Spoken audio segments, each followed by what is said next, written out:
Sekelompok orang menemukan telur raksasa di tanah. Mereka mengangkat telur raksasa itu bersama-sama. Mereka ingin membawanya kembali ke gua untuk pesta besar. Menyeberangi bukit dengan hati-hati. Di seberang padang berumput hijau. Ya Tuhan, seekor burung besar menemukan mereka. Terbang ke arah mereka dengan raungan. Beberapa orang lari sambil memegang telur. Melihat burung semakin dekat, tujuan burung lebih dari satu telur ini. Tepat saat burung besar itu menerkam, mereka gugup. Telur itu jatuh langsung dari tebing. Tepat ketika mereka mengira telur itu hilang, ternyata jatuh ke dalam kawah mini. Ya Tuhan, telur rebus berukuran puluhan meter sudah siap. Telur siapa sebesar ini? Cerita ini terjadi di zaman primitif. Da Zhuang tertarik dengan 2 buah apel. Belum sempat Da Zhuang untuk mengambilnya. Dia terjerat oleh tumbuhan. Untungnya, tumbuhan tidak memiliki nafsu makan. Dia menciumnya dan melepaskannya. Tidak ada cara lain. Da Zhuang bersiap untuk menangkap kadal kecil dan memakannya. Ia merasa kebingungan. Dia melihat ke belakang dan duduk.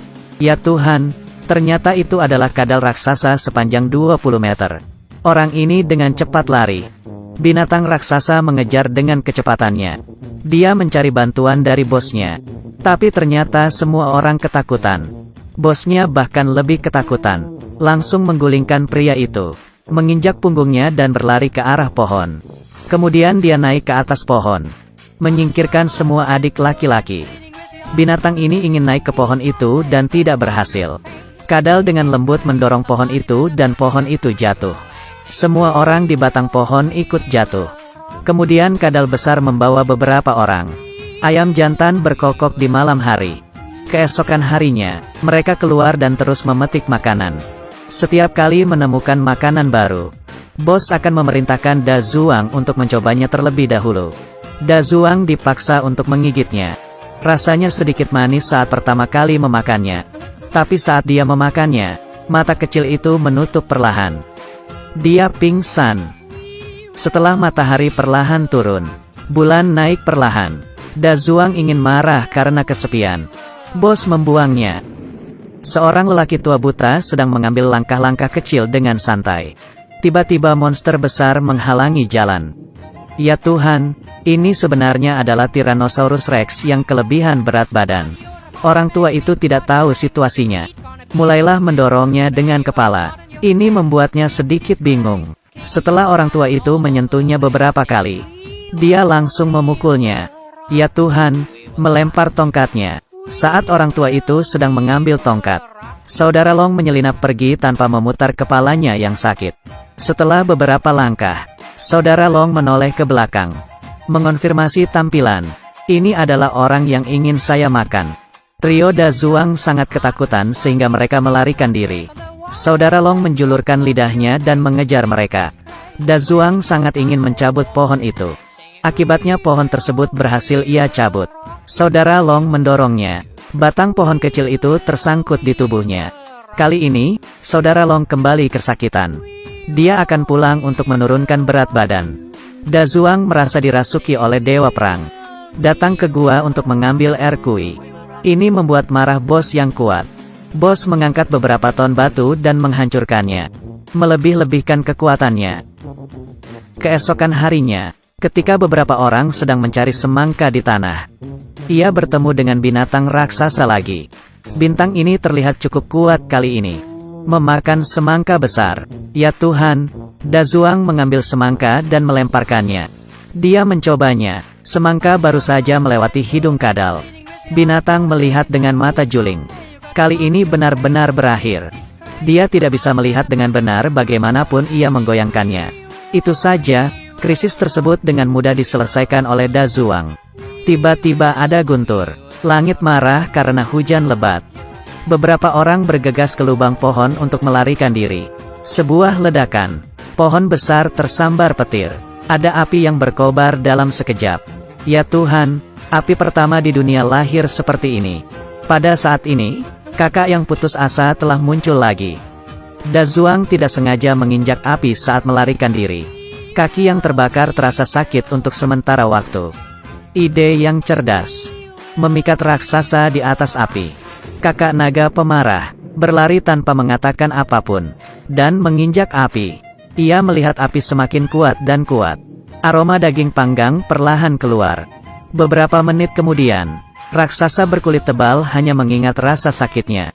Mengguncang kaki kanan emasnya dan berbalik. Da Zhuang mengandalkan kebijaksanaan untuk menang lagi. Ada telur dinosaurus di atas bukit.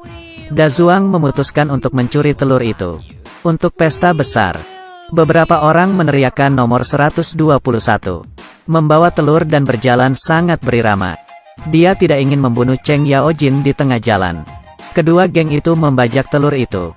Menghadapi sekelompok orang yang kuat. Beberapa yang lemah harus meninggalkan telur dan melarikan diri. Tiba-tiba, orang-orang kuat sedang dalam perjalanan untuk membawa telur. Tanpa sengaja menjatuhkan telur dari tebing. Baru saja jatuh ke kawah mini. Berubah menjadi telur rebus raksasa puluhan meter. Orang-orang Da Zhuang sangat senang saat melihatnya.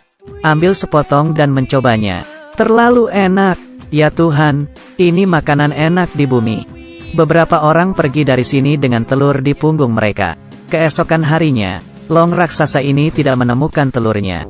Temperamen yang mudah marah muncul. Meminta Da Zhuang untuk penjelasannya. Pada saat krisis, Da Zhuang melihat pohon buah. Bukankah ini tepat 3 langkah ke bawah? Dia menarik seluruh pohon dengan tangan. Lalu ia memasukkannya ke mulut Long. Kakak Long makan dengan rakus. Berpikir di dalam hatinya, untuk berhenti makan. Jadi ia menelannya. Habis dalam sekejap, mulai kehilangan kesadaran. Lalu tiba-tiba kehilangan keseimbangan. Tangannya terus mengayun. Setelah memakannya, ia jatuh 10.000 meter dari atas. Kemudian mereka sampai di gua es. Jejak kaki sepanjang 20 meter sebenarnya ditemukan di dalam gua.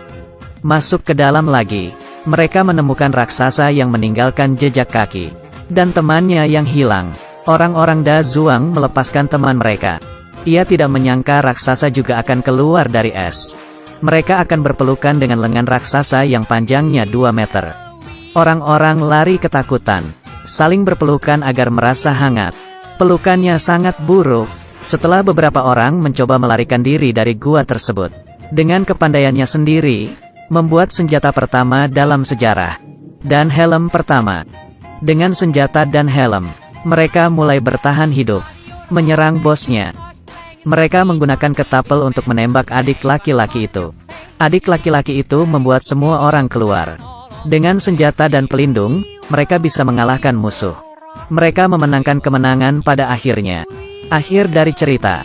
Da Zhuang juga berhasil menjadi pemimpin mereka. Mengendarai kadal. Terlihat sangat mendominasi tempat ini. Meski tidak ada alur dalam film ini, tapi kita bisa lihat dari situ. Betapa kuatnya kekuatan bijaksana. Itu bisa menaklukkan segalanya. Bahkan orang dan hewan yang lebih kuat. Ikuti Kiki. Membawa Anda ke dalam kehidupan film.